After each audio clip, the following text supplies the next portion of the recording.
কয় মালিক সেজদা তো দিতে চাই কিন্তু পারি না। আল্লাহ বলবেন কেন? কয় পিঠ বাঁকা হয় না, চোখের পানির বদলে রক্ত বের হবে।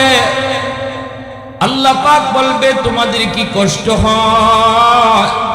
ও মালিক কষ্ট হয়।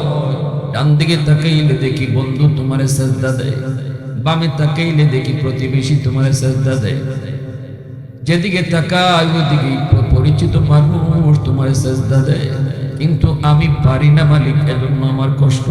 আল্লাহ পাক কয় কেন পারো না? কয় পিঠ ব্যথা হয় না। আল্লাহ তখন কইব বান্দা দুনিয়াতে আমার পাও সেজদা দিয়া পিঠ ব্যথা করেছিলাই কি? দুনিয়ায় যদি তুমি নামাজ পড়তে, দুনিয়ায় যদি আমার কদমে তুই সেজদা দিতি, আজকে হাসরের মাঠেও তোর পিঠ ব্যথা হইতো।